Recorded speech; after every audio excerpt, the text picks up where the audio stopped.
Over the past several years, I've combined my degrees in acting and somatic psychology to share my sustaining creativity techniques with performers. And now I've decided to share it with a bigger audience that includes you. I believe we are all creative, and this podcast is all about that. I'll be interviewing people from all backgrounds, ages, and creativity experiences to share just how creative we all are. Today, I'll be chatting with Ndzaba Mngomezulu, founder of Art Creators Academy, art instructor, and author. Please enjoy Ndzaba Mngomezulu.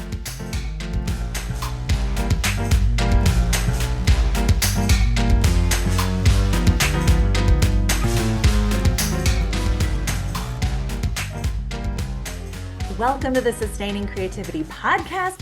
Today I'm chatting with Ndzaba Mngomezulu, founder of Art Creators Academy, art instructor, and author. Welcome to the podcast. Thanks for having me here, Mari. I'm really excited to be here with you and to talk with you and to talk all things creativity. Oh, me too. I am so looking forward to our conversation. Before Yeah. we dive in, why don't you let our listeners know a little bit more about who you are and what you do? All right. As Mari's already mentioned, my name is Ndzaba Mngomezulu. I hail from a country called Eswatini and now live in Brazil. And what I am is an author, an art instructor, and founder of Art Creators Academy. And what I do is not only just help people who once abandoned their craft to fall in love with it again.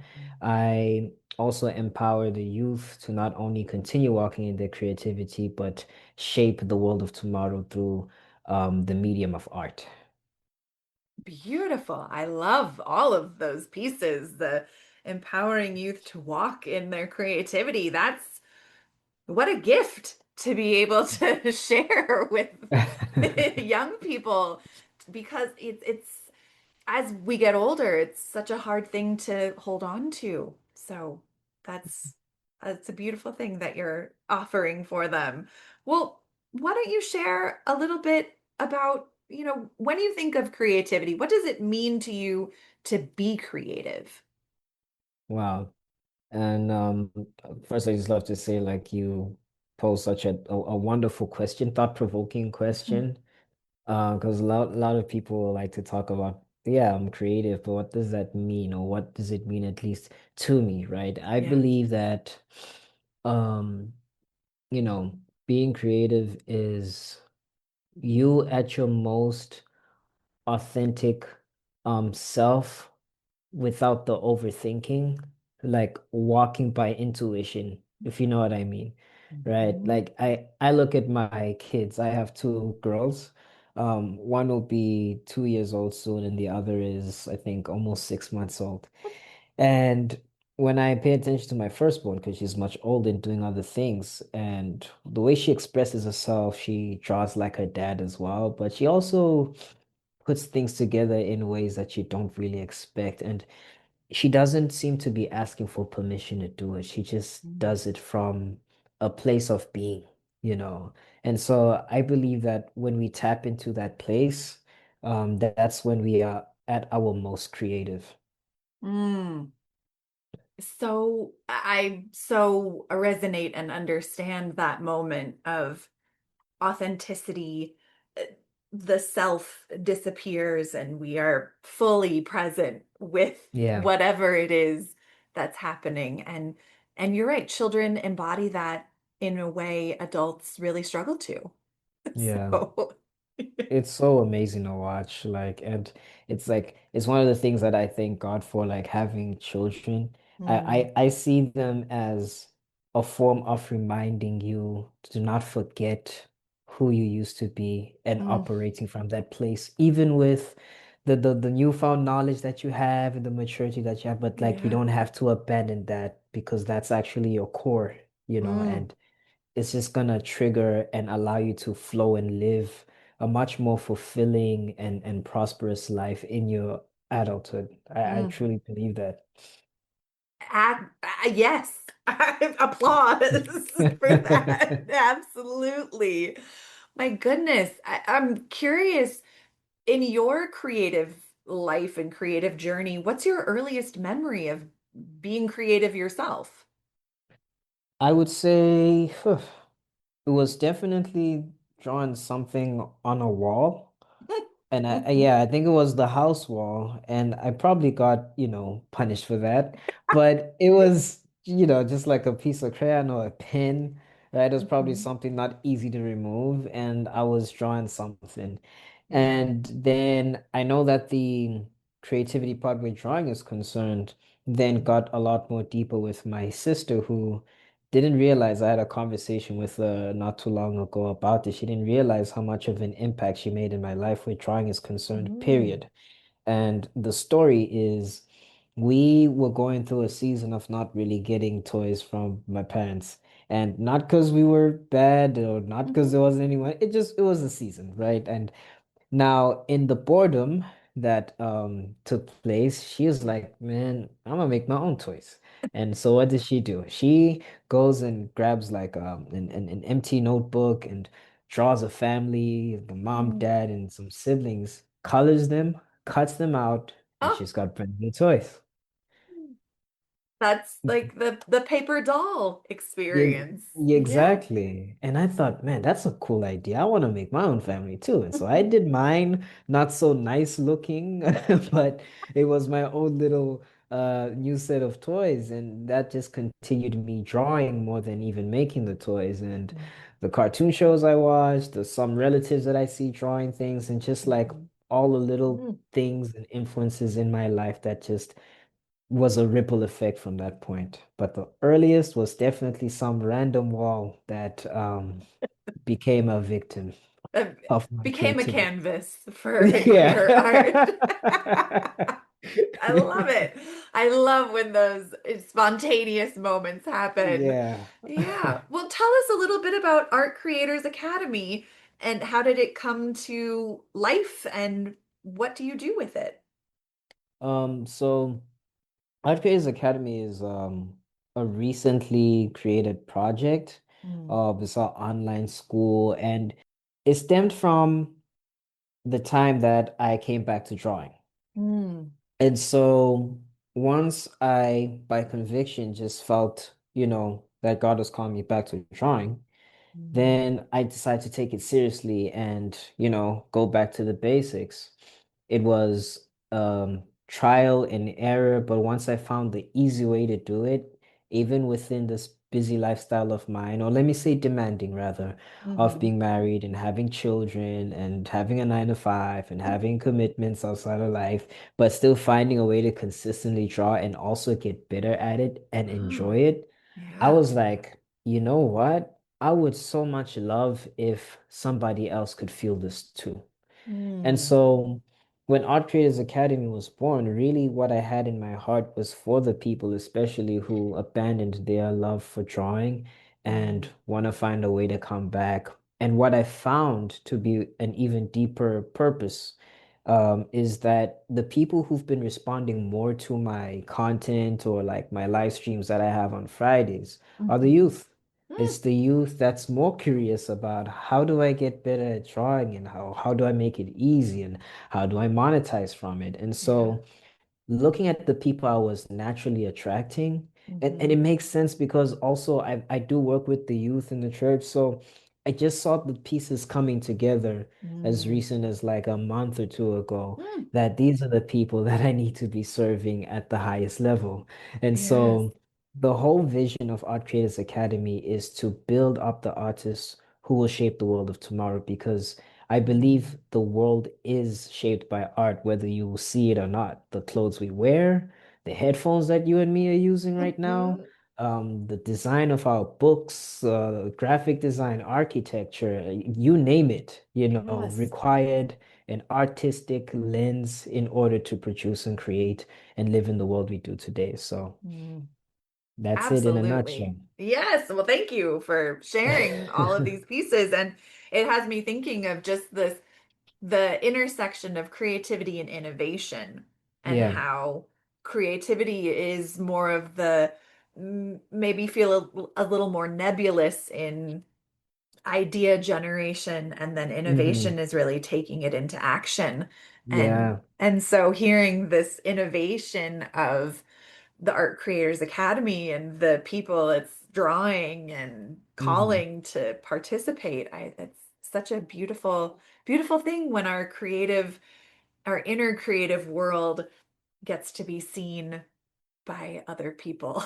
And, Yeah, yeah, and even to add on that, like make a difference in mm, their lives, because yeah, that's what's drawing them to it, right? It's right. giving them value, and there's nothing like creating something that gives value to somebody else, Mm, right? That really makes the absolutely. work meaningful. Sure, absolutely.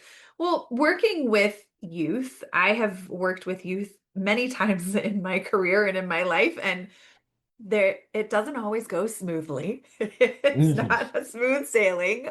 Yeah. When you bump up against challenges in the work, how do you navigate them? What are your go-to decompression or shake it off moments that you have when you up against roadblocks?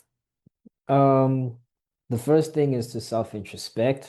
Hmm. Now, by, just from natural inclination, I suppose have been a very observant person. And I Hmm. think this is common for people who are introverted, right? Or Mm-hmm. just not comfortable speaking in a group of people. Sure. And what you don't realize is if someone is not talking, it means they're listening. And Mm-hmm. if they're listening, they're taking in a lot more information than you think. And so I've learned in the moment to be more observant as to what's going on. And I try to ask, questions that pry into what might be the root of the problem. Like I had a Oh. teen just last week who Mm-hmm. was motivated to draw along with us, on the live stream.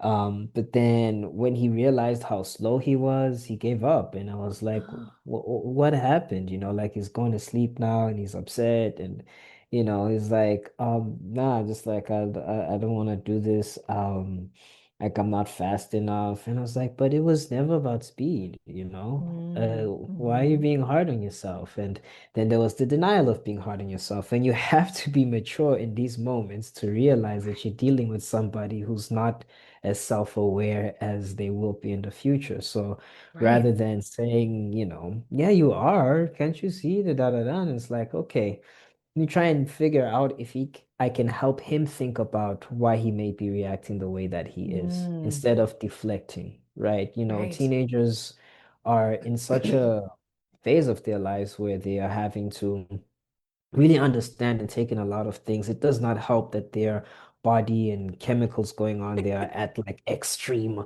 unstable levels. Right. So true.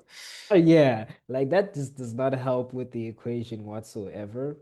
And so I did help him to just like kind of ask certain questions to make him think Mm, about it. And while I didn't get a response, I believe a seed was planted. hmm. And, then to your question of like, how do you then de-stress from that and stuff is really reminding yourself as to who these people are and where they Mm, are in their lives, empathizing, right? yeah. And thinking about how would you feel in their shoes? What could be going on in their environment, in their upbringing Mm, that's leading them hmm. to lash out in such a way, that I know doesn't stem from them. Like we are to many degrees a product of our environment. And so Absolutely. to really just like summarize it, I'd say like being empathetic and Mm, being observant in the moment helps in just like the way you respond to certain situations such as hmm. these. And I also help myself in continuing to learn more about how to deal with adolescents and how to deal with people, who have different opinions or react in a way that's different than you expected so that I can better prepare myself for how I can effectively help them.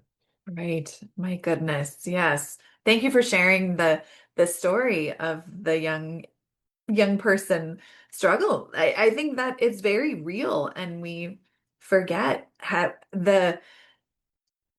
and maybe this is assumption on my part, but Mm. how technology has taken away our the learning how to struggle piece Yeah, yeah, yeah, because that's it's so true. instant that to try something and not be instantly perfect or amazing at it, Yeah, yeah. that's really hard to acknowledge and recognize that that the time and effort, but I think especially for young people, they want things to happen automatically, and Oh yeah.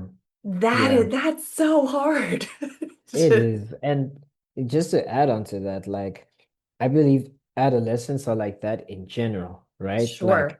exposed to technology or not, but what doesn't help this generation specifically Yeah. is the exposure to all the instant gratification and things that you're Yes. mentioning, that it's Right. only feeding into their weaknesses rather to their strengths, where it's like, okay, I really just have to figure out how to learn to do this thing. And over the Hmm. time understand that there's a process. And then there's also another conversation to be had about what I call the artist archetype.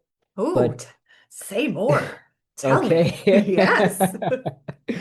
Right. So the artist archetype really is an idea that stemmed from the four temperaments that human Mm. beings have, and it comes Hmm. from Greek philosophy, Hmm. which basically categorizes people into four groups: the melancholic, the phlegmatic, the sanguine, and the choleric. Hmm. Now, from those studies, I could tell that, for example, I was dealing with a choleric person, and Mm. choleric people are people who are very confident in themselves, which means they are very strong leaders, very Hmm. strongly opinionated, but their weaknesses is that it's hard for them to listen.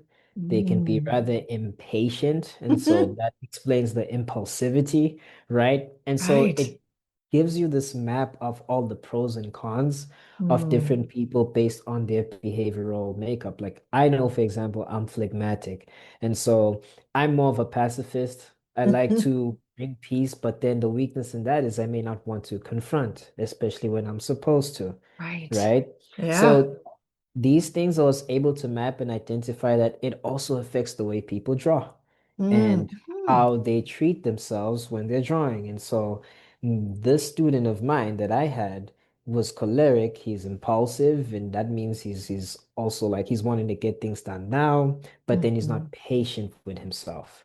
He wants Right. things to happen as fast as possible. It's just the way he's made up. So how do I help a person like that? Is to help them realize his strengths and his weaknesses. And Mm. so there are people you might find, like who are adolescents, that might be a lot more patient with themselves than others. And Sure. this temperament study actually Hmm. helps you identify why, Mm. you know. And so it's really cool. Like, you should like check it out, do a test, and see which one you lean on. I I think love you'd find it it. insightful. Absolutely. Yeah, I'm even thinking, what is my Hmm. temperament? What do I lean towards? But I think something, and I talk a lot, maybe not recently on the podcast, but a lot about the neuroscience behind our brain Mm, and how in adolescence our prefrontal cortex it hasn't fully developed, which is that part of our brain that allows self-reflection, that hmm. allows us to evaluate things. Yeah, And it's still developing. So we are really caught in those emotional centers more of the time. So that's it true. makes a lot of sense that these young people find easily get caught in impulsivity or get wound up in an inability or a deficit of Yeah. self-reflection or self-evaluation. So Yeah, no, that's that's true. so many layers to it all Oh when yeah. we It's if only life was so simple, we'd say ah, it's just because of this, and it's like, all right, cool. But right. that's also what makes the conversations interesting. Like, you spoke of something, it's like, oh man, that just made me think of something else. And that Yes. made you think of something else that has to do with something else, because everything's connected, you know. It is. I love that. And creativity really is about we're just connecting those dots to build brighter landscapes or share deeper aspects of our soul in some Yeah, yeah, capacity. in some way. Like, one of the interviews that I've listened to from you, I mean, there are plenty, but that's what I like about your platform, is that it introduces people walking in their creative space and Yes. showing that creativity is not just attributed to art, you Hmm. know. I, Right. in this case, might be the typical guy who's in art and talking about creativity, and that's okay.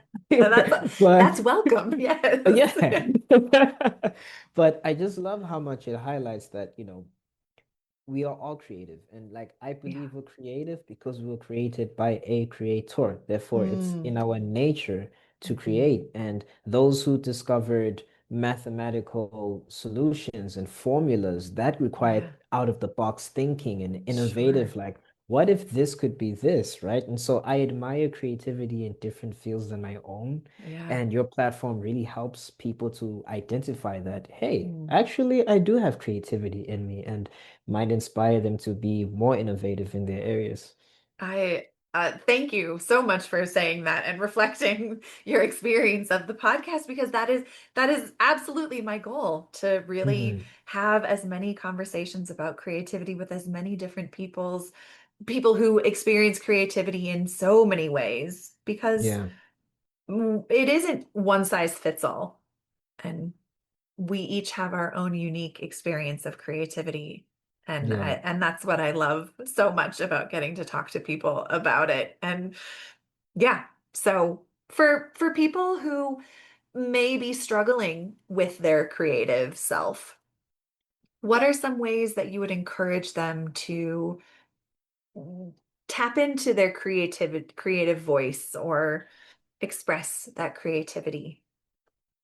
I believe it has to do with, being aware of the lies that they may have been told. Mm. Because if Hmm. you look at the education system, which my business mentor calls the miseducation system, it has played an awfully heavy hand at discouraging creativity out of people and Sure. more conformity, right? Yeah. And so, like with my case, one of the reasons that I abandoned art entirely was because I was in an environment that taught Mm. me that art at its best was optional, and if you passed, good for you, but it's Oh. not going to get you to the next grade. What's going to get you Mm. to the next grade is mathematics and physics and English, the big three, as it Right. was, right? And so, if then in my mind, subconsciously, I'm Hmm. treating this thing that I love to do as something that's optional, then is it really a viable thing to pursue once I'm done with high school? Mm. Like after all these years of being in this environment telling me the best path for my life, right? And so Right. we then start to get creativity like trained out of us and this quote unquote viable career path as the one that makes the most sense. And that Mm. then discourages creativity because now that's being safe, right? Right. And, Right. and yet the world is changing. Like we do Hmm. not live in the same world that existed even 6 years ago, Mari. Like Right. it is completely different to, Yeah.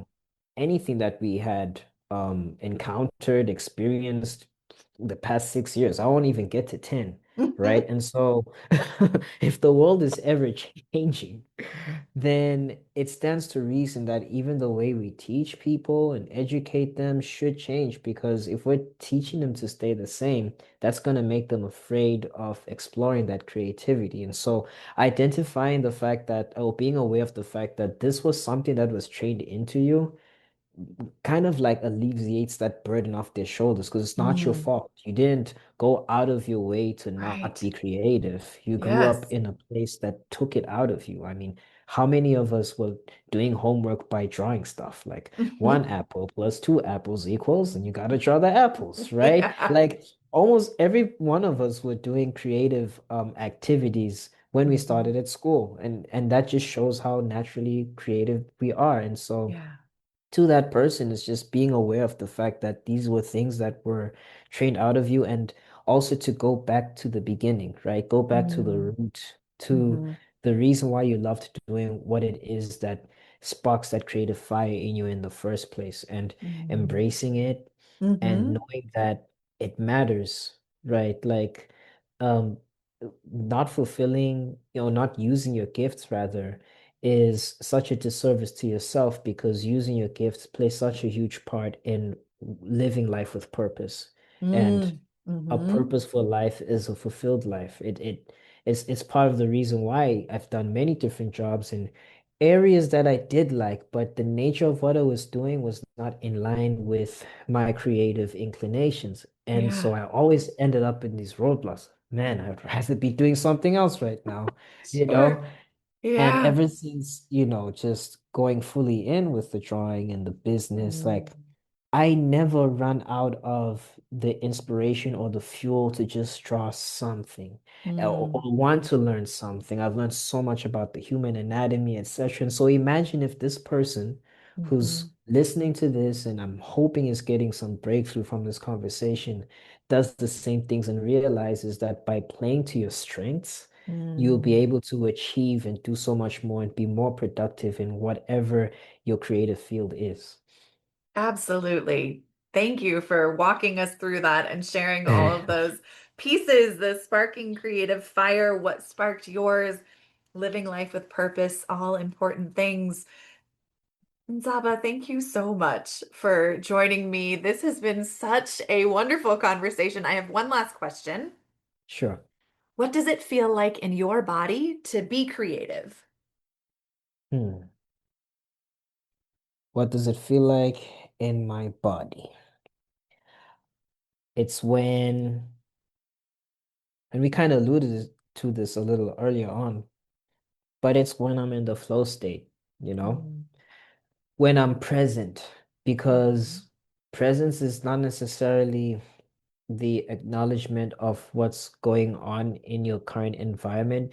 And it's not the ignorance of it either, sure. but it's something opens up when you just choose to be in a state Mm, of being, like, mhm, and so what then happens to me is any anxieties, any worries, any thoughts about what's gonna happen tomorrow with the kids and all of that just disappears. I mm, should be sleeping at this time. Like I'm not thoughtful about that when I'm in that creative moment, and I notice that I can't even put a word to it. mhm. And Yes. it's the best way that I could describe what happens to my body because everything Mm, from spirit, soul, and mind, I feel like it's just in sync in mm, the moments where I am my most creative. And mm, then it starts to generate emotions and feelings of excitement mhm, and wonder and like, oh, I could do this, I could do that, and so but yeah, it's just this place of being present, and there's such a calmness. mm.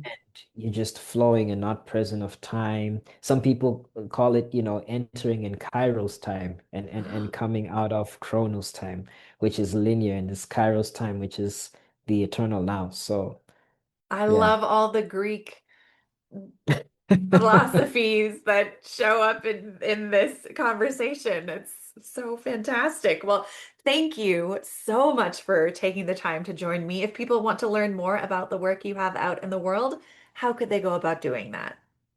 Oh, they can find me on my YouTube, which goes by my name, Ndzaba Mngomezulu. Or if they would like to work with me, they can always email me at connect@artcreatorsacademy.com. Perfect. Well, I will put links in show notes so people have very easy access. And thank you again, Ndzaba, for joining me in this conversation. I have thoroughly enjoyed it. Oh no, thank you so much for having me. If it were up to me, we'd just keep going on and on, but hopefully we'll have another opportunity to talk again. It's so great being here.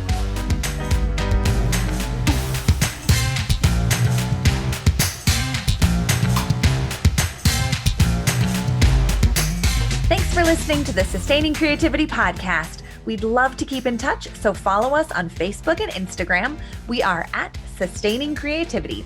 Make sure to subscribe to the podcast wherever you listen to podcasts. Tag your friends and family so they can listen too. We love to hear from you, so leave your reviews, comments, and questions. Check out our website, sustainingcreativity.com, for upcoming offerings and creativity coaching. Tune in Tuesdays for our next episode. And remember, with creativity, anything's possible.